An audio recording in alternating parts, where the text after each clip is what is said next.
darlings, I'm back and it's been an amazing day because it is actually super sunny in San Francisco today. It is a beautiful Saturday and I get to play with makeup. So today, as you can tell by the title, we are talking about the new Too Faced White Peach palette. This palette was released in January, so it's fairly new, and when it came out, I was super excited. All the videos that I've watched so far about this palette have actually been a little bit sad to me because I think people have kind of given this a really hard time. So I don't know, I really wanted to take you guys through the actual pros and cons of this palette because yes, there are plenty of cons as you can tell from all the negative videos on YouTube about it, but there are also plenty of pros. So I wanted to take you through this palette, pros and cons, give you kind of the real deal of what's up with it, and I will tell you what I think of it. So yeah, let's get into this palette. All right, friends, so as you can tell, I have the Too Faced White Peach palette here. That's what we're talking about today. And this is actually a follow-up to their Too Faced Just Peachy Mattes palette. This was released back in 2017, sometime in the fall.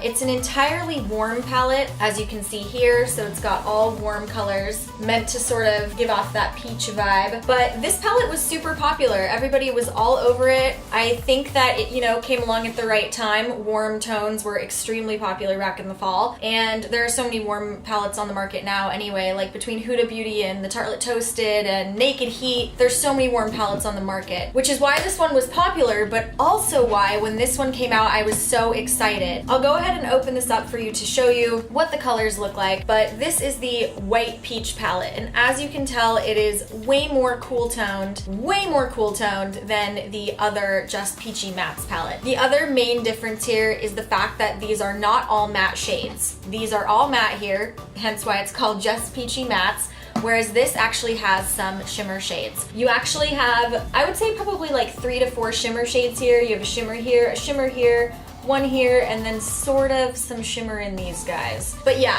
you get a little bit more variety here. It is a little bit more cooler toned, although I would say it's not entirely cool toned. I have this palette on my eyes today and I managed to pop some peach in there and get some warmth. So I was just excited when I saw this came out because it felt different than everything else that's out there right now. I have the Tartelette Toasted, I don't need the Naked Heat, I have this palette, I have my warm palettes covered. It felt nice to see something a little bit different. So I'll go ahead and start with the pros to kind of keep it positive. The fact that it is different right now I think is a huge pro. The packaging is also a pro. It's the same as the Just Peachy Mattes. It's really high quality, it's really glossy, it's really sturdy. I'm not like a huge fan of this artwork, to be honest. I think it's a little bit young for me, but that being said, the packaging is amazing. It has a really nice full-size mirror, so if you are somebody that uses these mirrors when you travel or anything like that, that's super helpful. I would say the other pros are the fact that anything from Too Faced is cruelty-free, and that is a huge pro. I'm not entirely cruelty-free, but I do like to sort of acknowledge to myself and to you guys when something is cruelty-free. That way we're just kind of having the conversation and keeping it a little bit honest and out in the open. But I love that Too Faced is cruelty-free, so that's a huge pro if you're interested in this palette. Another pro I would say is the formula. Now that might be a controversial statement because I know some people have said that it is a little, I don't want to say powdery, but that there is some fallout. I can't lie there, right? Like when I do put my brush to it, I do get some fallout, but I would say that,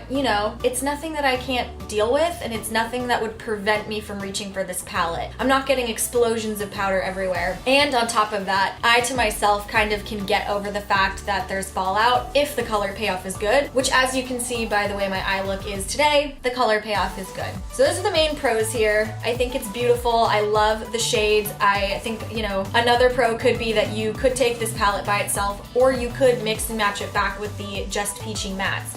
I think this is a great standalone palette. I think that you can get plenty of daytime looks for this. Those are all the pros. As far as the cons of this palette go, the major con is that it's probably not like the most thrilling palette. You're not getting crazy colors, you're not getting a ton of smoky colors. So here in the original Just Peachy Mattes, you can see that this whole section down here kind of gives you the ability to smoke out the look.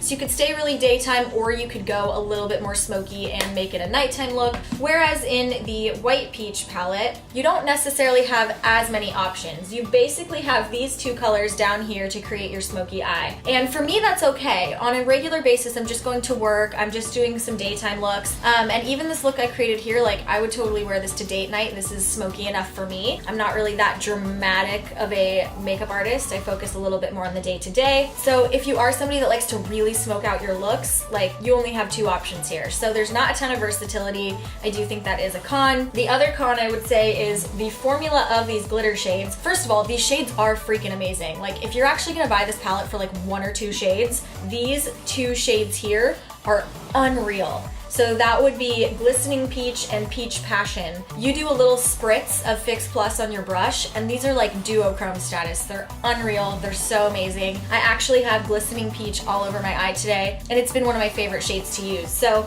by all means, if you're into those shades, they're amazing, but I will say that the formula of those shades is a little bit flaky. So I do find that when I'm using this palette, I definitely have to do my eye makeup first because I'm wiping off that glitter at the end of my eye look. So that would be a major, major con of this palette. I would say the last major con of this palette is the fact that it is like $45. I think it's $45. It's somewhere between $40 and $50. It's not cheap. This is not a cheap palette. To be fair, it is the same price as this palette. So they kept it consistent and it's within the range of their chocolate bar palettes, but by all means, this is not cheap. Coffee break. So, what is my final verdict on this palette? I think it's a nice to have and not a need to have. That's kind of where I'm at with this. I am a makeup collector at this point, especially a palette collector. I love when new palettes are released. I love it. It's like, it gives me a high. So I knew as soon as it came out, I needed to have it. I definitely have some palettes I pick and choose. I don't buy everything. This did feel different enough for me that I could justify getting it. But at the end of the day, if you're somebody that is not doing YouTube and not, a collector of makeup like I am, I think you probably could pass on it. I think that there are more versatile palettes on the market that get you both cool and warm tone looks. So for example, the Tartelette Bloom. The Tartelette Bloom is probably the best palette I bought in 2017. When you look at this palette, you actually get a row of cool tone, a row of neutral, and a row of warm. So if I was to talk to somebody that wasn't necessarily a makeup collector, I would say that you could probably pass on this guy. That being said, I love it. I'm glad I bought it. I'm not returning it, and I've had so much fun using it. So if you are in the market for something that is cool tone, in the market for something that is daytime, a little bit more daytime, and maybe not as crazy with the colors, I think you'll enjoy it if you get it, but maybe it's not a need. Is any of this makeup a need? Like, let's just keep it real. Is my life looking like this at all a need? It's not a need. All right, guys, that is my brief little video. I would really love to know if you have this palette. If you do, please tell me in the comments down below what you think of it. I know it's had mixed reviews across all of YouTube, so I would just really love to hear everybody's opinions on it. And if you don't have this palette, tell me if you're eyeing it and tell me what your questions about it are, or tell me the other palettes that you do kind of have your eye on, because hashtag never not shopping. All right, guys, I really hope you enjoyed this video. If you did, I really hope you join the Bagel Babe family. If you aren't part of the fam already, go ahead and hit that subscribe button down below and give this video a thumbs up if you like it so I know to create more videos like this. All right, happy Saturday. Have a good one, guys. Bye. You know what's like the best about YouTube? I want to do a video on this mascara next, and I gotta change shirts so that you think it's a different day.